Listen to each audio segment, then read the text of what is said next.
The story of the strong man Samson can be found in the book of Judges, chapter 13. My historical databases report Samson's birth around 1118 BC.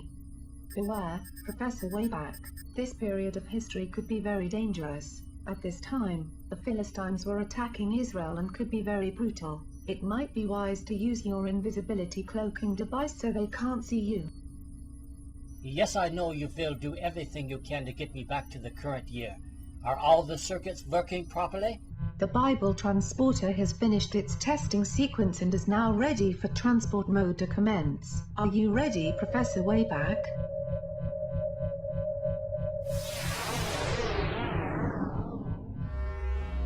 You are now being transported to the time period in Bible history you specified. I must run away from this temple before it's too late. Oh, Samson, if you just would have listened to God, none of this would have happened. If I don't hurry, I'll be dashed to pieces by falling rocks and debris. Professor Wayback, prepare to materialize in your current time in 5, 4, 3, 2, 1, 0. Oh dear. Dear, time travel makes me so dizzy. Oh. Professor! It seems to me that I've interrupted something. I'm sorry. Fräulein, could you tell me the correct year? It's 2016. Oh, 2016. Oh, yes, I'm in the right year. Thank you, Lord. But where am I at? This yours. You're at Resonate Church. Resonate Church in what city, please? In Newaygo, Michigan. Newaygo, Michigan. Yes. I'm very far from home. How did I get here? I do not know. Perhaps, how did I get here? Do you understand? Well, there was your time machine. I see something. Let's see, the time continuum, times the mass, times the... Well, I do not have time for this now. Boys and girls, may I, as long as I'm here, may I tell of my adventures? I've been a long ways away, far away, and I've actually been in Bible days, and I've seen Samson for my own eyes. Have anyone heard of Samson, the strong man in the Bible? Have you heard of him? I've actually seen him. I did really. My name is Professor Wayback, and I have for years studied philosophy, sciences, all electronics of all manner, and I have invented a time machine with much money of my own sacrifice, and I can go back into time, and I've proven that the Bible is true and real. I've actually seen some Bible characters, and recently I just returned from the land of Samson. He was born in Israel. Israel today, I understand, is the same Israel as it was before. God's people live in Israel, the Jews. And Samson was one of those Jews, and he was specially prepared by God, specially dedicated by God to serve his purposes. Let me tell you about that. I almost was flattened like a pancake. Did you see the video, boys and girls? The time machine generated some sort of preview of what had happened to me. Where what had happened is there was a temple to a false god named Dagon. And I knew what was going to happen because the Bible has said that the Samson, the strong man, was going to knock it down. And I began running, and the temple behind me fell down. And if I would have stayed there, I would have been killed. So I just barely made it. But before I can tell you about the temple, I must begin at the beginning of the story when I went back into time. I saw the angel that appeared to Manoah and his wife. You see, there was an angel that came to them and said, you will have a son, and he's a special son, and you must dedicate him to the Lord and never cut his hair. Never cut his hair. Even though he's a boy, you must not cut his hair. And you must not drink strong drink. You must not drink alcohol, because he's a special son, and he's going to be called for my purposes. You see, the Philistines are torturing the Israeli people, the Israelites, and they are killing them. They are taking over their towns and all sorts of terrible things. And so God finally had enough. He said, enough of this. The Philistines are destroying my people. They're making fun of my name, and you do not make fun of God's name. You do not make fun of God. You do not make fun of God's people, or you will pay a price eventually. And so it was time for the Philistines to pay a terrible price. And that was why Samson was born and why he was raised. And Samson grew up to be a very well-muscled young man, but I was, to be honest, a little disappointed because his muscles were kind of big, but not terribly big. You would think that Samson, being a strong man, would have huge muscles, wouldn't you think? But he did not. He had just regular-sized muscles. And then I remembered what the Bible said. The Bible did not say that Samson got his great strength with bunches of muscles, did it? It said he got strength from God. The Holy Spirit would come upon him, and he would have the strength of 10 men, of 100 men, maybe even 1,000 men, whatever God wanted. And so, Samson had this special power from God. Well, you know, one day, Samson was walking along in the forest or in the trail. I was behind him.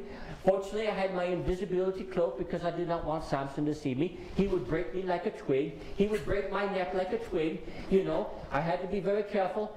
So I was sneaking behind him, watching, and suddenly, boys and girls, a lion came out of nowhere and jumped upon him. He was a huge lion. His jaws was very big, and I was very scared. I thought about perhaps jumping in the way and trying to save Samson, because after all, Samson is more important than Professor Wayback. But I looked at my measly arms, and I said to myself, I could not do nothing. You know, I could not do anything. But Samson, he was not afraid. The Spirit of the Lord came upon him. He took that lion's jaws, and he tore them and ripped them apart like paper. It was the most gross sight I ever saw, but it was exciting at the same time. He just ripped them apart, and the lion lay there dead. And Samson went on his way. He was going to a Philistine town. You see, Samson had a little problem. You know, all the superheroes in the world have problems. They have a super weakness, and Samson's weakness, he liked the Philistine women. Let me tell you about the Philistine women. They were very pretty. They had the painted eyes and the painted nose. They were pretty, but they did not love God. They were kind of evil in their hearts. They made fun of God's people, and they made fun of God. But Samson didn't care. He liked those type of women. And his mom and dad were very upset, and they said, why cannot you date people of our own race? The Israelite God said, stay within your own confines and date women of your own kind that love and serve God. But Samson did not listen. He was getting a little big-headed, I think, because he had all those muscles, or at least he thought he had big muscles, because he could do such amazing things. And he was going to see a woman that he wanted to marry, and he said to his father, arrange it, because I'm going to marry this Philistine woman. And so he was walking. They were, at that time, they had a great big feast when they were going to get married, kind of like they do now, but sometimes the feast would run for several days at a time. And he was going to the feast, and Samson saw a bunch of 30 or so other men that were kind of the popular guys in town, and they were kind of smart, and Samson felt a little funny, because sometimes when you're very strong, people think you're dumb, which is not a very good thing. And sometimes when you're weak like me, with glasses sometimes that I wear, they think you're smart, which isn't necessarily true either. You know, you can be strong and smart at the same time, or you can be weak, or it doesn't really, I'm going on and on. But anyway, he went to this feast, and he thought to himself, I wonder what I could do to try to impress these men, where at the first night he didn't say much of anything, and they kind of thought he was dumb. The next night of the feast, he was going on the way to the feast. He went by the body of the lion, which by now the hyenas had tore apart, and it was just bones. But bees had made a nest inside the carcass of the lion. And he said, a nice tasty treat on the way to the feast. And he reached in and grabbed the honey and had some honey. And he thought, I've got an idea to prove how smart I am to these men. So he went to the men, and he said, I have a riddle for you. They said, good, we like riddles because we're so smart.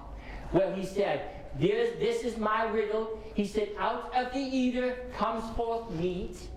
Out of the strong comes forth sweetness. They could not understand it. They said, say it again. He said, out of the eater comes forth meat. Out of the strong comes forth sweetness. They could not get it. Well, you see, already they had agreed that if Samson could trick them with a riddle, these men would have to give Samson 30 pairs of clothing. Well, they did not have the money for the clothing. They did not want to do this, and so they were very, very vexed. So they knew they had one more night of the feast before the wedding, and so during the day they went to the woman that Samson was going to marry, and they said, "You must tell us the answer to the riddle." And the woman said, "I do not know, and I will not tell you." They said, "If you do not tell us, we will burn your house down, and we will kill you." Well, that made the woman perk her ears up and listened a little bit. And so she said, "Okay, I will try to find out the answer to the riddle." So she nagged and nagged and nagged poor Samson. Don't you women ever do that to your husbands when you grow up someday? Don't nags and nags and nags. But anyway, she did that, and pretty soon Samson told the answer to the riddle. So at the next night, at the last feast, the men said, "We have the answer to the riddle. What is stronger than a lion? What is sweeter than honey?" Well, they guessed it. And Samson was furious. He was angry because he knew that his wife had told. Nobody could figure that one out. I mean, how many times have you walked along the forest and a lion attacked you and you tore the lion apart and there was a bee's nest and all that nonsense? Not very often. And so he was angry at his wife, and he stormed off angry. He did not use his hands for violence. No, he was smart. He walked away, left her alone, and went back to his house with his mom and dad. Well, a little time later, he said, "Well, I'm not as angry now. I'll go back to my wife." And sure enough, he knocked on the door, and the wife, or the dad of the wife said, "Well, I let her marry another man. The best man married her because I thought you were done with her. I did not. That is our custom. You walk away on your wedding night, you are done." So now Samson was very mad. How dare these people? He had to give the 30 men a pair of clothing that he did not afford. He could not afford himself. And his wife had married another man. He was going to teach the Philistines a lesson. Well, you see, that was God's plan all along. He did not want Samson to be married outside of the Israelite family, but he was going to use Samson to get back at those Philistines. And so he said, "Okay, I will teach them a lesson." So he caught a lot of foxes. Boys and girls, there were foxes everywhere right then. They were like an epidemic of foxes everywhere you could go. And he tied the foxes' tails together. Can you imagine? He tied them together. Oh dear, we would have such a problem with that nowadays, but back then they did not have groups to protest and such. But they put foxes' tails together, tied them, and put a torch and lit it on fire. Well, you know what happened? The foxes ran this way, and the foxes ran that way, and this way, and that way, and they caught all the fields on fire, all the grain fields, all the corn fields, every field was on fire, and so the Philistines did not have any food to eat. Well, this got them a little upset. You should have seen the town folk. They were all up in arms. "We have no food because of Samson. We have nothing to eat now because of Samson. We must get back at Samson." Well, they went to the Israeli people, the Israelites, and they said, "If you do not turn Samson over to us, we will kill you and your whole families and all your towns, so you better do what is right." So the Israelites got upset, and they went to Samson and they said, "Even though you're one of our kind, we must turn you over to the Philistines or we will be killed ourselves." So Samson, "Okay, I will let you tie me up with ropes. As long as you promise not to kill me, I will turn myself over to the Philistine authorities." And so that's what they did. They turned Samson over, and they bound him with brand new ropes to make sure that he could not break them. No man could break all these ropes. They just kept wrapping and wrapping and wrapping. And then the Philistines came, and they thought, "Aha, we've got him now." But what do you think happened? The Spirit of the Lord came upon him again, and he broke the ropes just like they were thread. It was amazing, boys and girls. You should have seen it. Thick rope. This was not thin rope. Thick rope all over. He just busted it just like that. And he grabbed a jawbone of a donkey. It was a bone. It was thick bone. It was a hard bone. And he began smiting them. He began hitting all of these Philistines.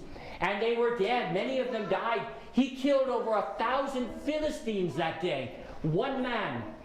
One man. Now, even a man with big muscles like Arnold Schwarzenegger could not do all that. But the Spirit of God came upon him, and he killed all these men. Well, by now, of course, the Philistines were really scared, and they were angry, and they said, "We have to do something with the Samson." And they said, "Well, he likes the Philistine women because of the painted eyes and painted mouths. He likes them, and so you can trap him during the night." And so they tried that. when Samson was about to leave the city at night. You see, back in those days, they had walls all around cities to protect them. Big, long walls. The walls were at least as tall as this ceiling right here. And the gate was about that high, and at least this very wide like this, and it had great big posts in the ground, and they closed it to keep Samson inside, and so they could capture him. You know what Samson did? He went down and he grabbed the gate. The Spirit of the Lord came upon him again. I could not believe it, but suddenly things started to groan and moan, and the pillars become out of the ground, and he picked the whole thing up. He could pick that whole gate up, and he put it on his shoulder. I have never seen anything like it, and he carried that whole gate up on top of the hill and set it down. Well, imagine the Philistines. The next morning they look out and there's no gate. It's way up on the hill. And they said, must be Samson has been here because nobody else could do this. They were amazed. They said, maybe there's something to the fact that he serves this God. We don't know who he is, but he's the God of Israel. And Israel says that God has chosen the Israeli people to be a special people. Perhaps that is true. Well, Samson began to get kind of the big head again, and he decided that he liked this other woman named Delilah, who had the painted mouths and the painted faces, and she was not as nice even as the wife was. She was a terrible woman. She was nice looking, I must admit, but she had the terrible in the heart. I could tell that she was not happy and she did not believe in God at all. And he began keeping company with her. And the townfolk, the men of the townfolk said, we have a chance now to find out the true secret. There must be a secret to Samson's strength. There has to be. We need to find that secret. And so they went to Delilah and they said, if you tell us the secret to Samson's strength, we will give you 30 pieces of silver. Now you'll have to check the Bibles to make sure it's 30 pieces of silver. The Bible is always more accurate than I am because there was a lot of things going on and I couldn't keep track of everything. So check your Bibles out about that. But she did receive a lot of money. And so she said, I will find the answer to the secret of his strength. And so she began to say, dear Samson, please tell me why you're so strong. You're so strong and handsome and so smart. Could you tell me the secret of your strength? And he was laughing. He said, well, if you take brand new bow strings, or if you take, brand new ropes and wrap me up with that, I will be weak. And so she tried it. Let's try this and have some fun, Samson. This is going to be lots of fun. And then when she did that, she said, Samson, the Philistines are upon you. Well, he laughed and he just snapped him off like that. He might not even need the Spirit of the Lord for that trick. I don't know. But he just snapped him off and began to laugh. And she was all upset. She began to cry. And the tears flowed down her face. And her painted face began to look a little saggy. And she was upset. You know, when you get women upset, they get saggy. And so she decided she would try again. And so she began to ask, Samson, please tell me, please tell me, please tell me. Began to nagging again. Philistine women were very good at nagging. I don't know about the Israeli men. I didn't have a chance to talk much to them. But finally Samson got enough of it and he said, okay, you notice I have very long hair? And she said, yes, that's very distinctive. He said, if you cut my hair, you see, that is a sign from God. I was told never to cut my hair. And if I cut my hair, the Spirit of God would leave me and I'd be weak like any other man. For some reason, she really thought that this was really the answer because this is so unusual. So she said, to the townsfolk, to the men, she said, I have finally found the weakness for Samson. Meet me tonight at 10:30 and I will cut his hair and he will be weak.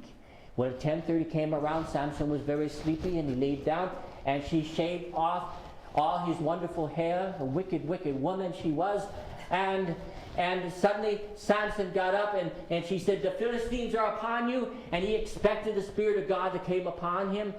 But something happened. There was no Spirit of God that came upon him because he was bald. He did not keep up his promise to have long hair. And the Philistines grabbed him It was a terrible sight. I don't know how God allowed me to see that because I don't think I wanted to see it. But you see, they gouged his eyes out. It was a terrible, terrible, terrible sight. I do not want to see that again. They treated him terrible. They dragged him off and they turned him into a slave. And I did not like this part, boys and girls, at all, because he had to go around in a mill and walk for days around pushing, making grain for bread, trying to grind grain just like an animal. He had no eyesight. He could not see anymore. People made fun of him, said, Samson, you think you're so strong, but you're not strong anymore. Well, a little time later passed, and they decided that they were going to have a spectacle of Samson. They were going to make fun of God and say that Samson's God was not strong because Dagon, their God, was stronger. And so they brought him to a huge temple. It was huge. It was at least as big as this church, or at least in the main sanctuary, I think, in most churches. It was very large. And it had two huge pillars right in the middle. See, they made the temples at that time so all the weight of the roof stood on just two pillars like that. Everything stood on those pillars. And they brought Samson up to the pillars, and they started making fun of him. There was like 3,000 men and women, all laughing at God, laughing at the children of Israel, laughing at Samson, saying, you think you're so tough. You're not tough at all. Our God, Dagon, is tougher than you. And Samson prayed. He said, Lord, I have not done right by you. I have liked the Philistine women, and I should not have liked them. And I've allowed my hair to get cut. Please, if you would listen to me one last time and allow me to have enough strength, I will kill all these Philistines and let me die with them. By this time, Samson's hair had grown a little bit, maybe down to here. And so he had a little bit of what God wanted for him. And he put his arms around like this. Now, at this point, I would have liked to have seen the rest, but I knew what was going to happen. The Bible has said that the temple was going to fall, and I did not want to be flattened like a pancake, boys and girls. Not at all. So I began to run. Did you see a video of me running? Yes, Guidance, my computer, told me that this was going to happen and recreated the scene. And so I began to run, and suddenly behind me I could hear all the temple falling, and the people screaming and crying and dying. It was an awful sight. And Samson died along with them. The Bible says that Samson's mom and dad and relatives came down and gathered his body and buried him. It was a sad ending, boys and girls, because he could have done so much more. But he liked the wrong women. He liked the company of the Philistine man more than he liked the company of God's people. And so I learned a little lesson there. I learned that if I ever do look for another wife, which I doubt it I will, but I should always look for a wife that loves God. You don't find a wife that makes fun of God or God's people. Do not look for a husband or a wife that does that. Always look for someone that serves God so that you can serve God together. That was the adventure that I had. I am very tired, boys and girls. You can see the dust from the temple that has gotten on me, and I'm very dirty and tired. I am hoping my computer guidance system will contact me in some way to get me home. I'm a long ways from home. Calling Professor Wayback. Calling Professor Wayback. Can you hear me? Yes, I can hear you. Thank you, guidance. How did you get a hold of me? How did you contact me here? I was able to pinpoint your location to Resonate Church in Newaygo, Michigan, and interface with their audio and video systems. You are in Newaygo, Michigan. Is that correct, Professor? Yes, I'm in Newaygo. She's very clever. Thank you very much for contacting me. Are you ready to get me? I don't mean to rush you, Professor Wayback, but I don't know how long my systems can accurately keep you pinpointed. You don't want to be hurling about and land somewhere else, far from home, do you? Yeah, I'm ready to go.